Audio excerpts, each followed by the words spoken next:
ఆయన వివాదాలకు కేంద్ర బిందువుగా ఉంటారు. విమర్శలు చేయాలన్నా చేయించుకోవాలన్నా తన తర్వాతే అన్నట్టు వ్యవహరిస్తారు.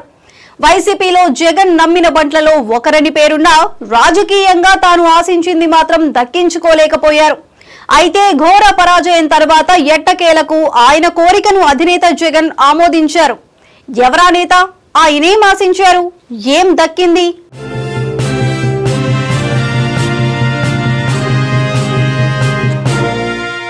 తనదైన వ్యాఖ్యలతో వివాదాలతో ఏపీ రాజకీయాల్లో నిత్యం ట్రెండ్ అవుతూ ఉంటారు జోగి రమేష్.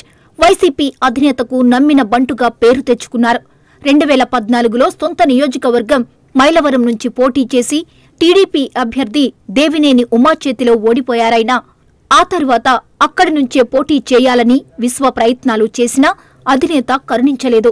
2019లో పెడన నుంచి పోటీ చేయాలన్న అధిష్టానం ఆదేశంతో అయిష్టంగానే బరిలో దిగి విజయం సాధించారు.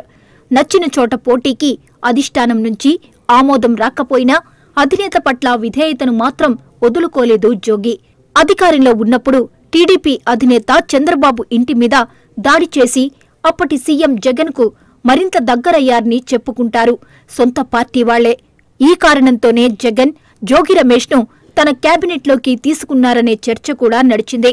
పార్టీలో సీనియర్లు వివాదరహితులు ఉన్నప్పటికీ కేవలం చంద్రబాబు ఇంటి మీద దాడి చేయడంతోనే జోగికి మంత్రి బాధ్యతలు అప్పగించారని ఆ పార్టీలో ఒక వర్గం అప్పట్లో ప్రచారం చేసింది.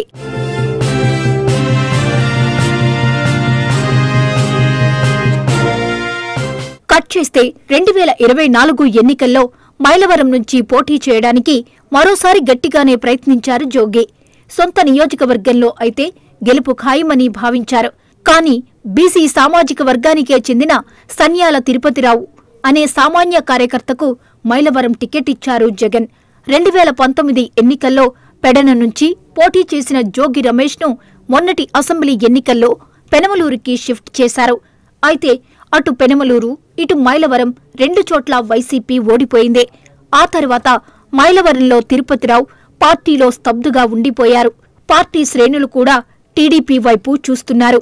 పరిస్థితి ఇలాగే ఉంటే మైలవరంలో వైసీపీ ఖాళీ అయిపోతుందని భావించిన జగన్ ఆ నియోజకవర్గ ఇన్ఛార్జిగా జోగి రమేష్ ను ప్రకటించారు.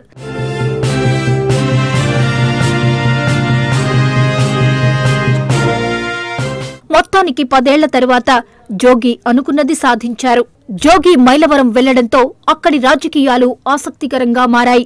స్థానిక ఎమ్మెల్యేగా ఉన్న వసంత కృష్ణప్రసాద్ కు జోగికి మధ్య పచ్చగడ్డి వేస్తే భగ్గుమనే పరిస్థితి.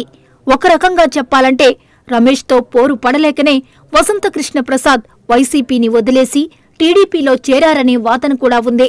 ఇప్పుడు అలాంటి ఇద్దరు మైలవరంలో తలపడితే రాజకీయం రసవత్తరంగా మారుతుంది. దీనికి తోడు టీడీపీ ఫైర్ బ్రాండ్ దేవినేని ఉమకి కూడా అక్కడ పట్టుంది. దీంతో ముందు ముందు రాష్ట్ర రాజకీయాల్లో మైలవరం హాట్ టాపిక్ గా మారే అవకాశం ఉంది.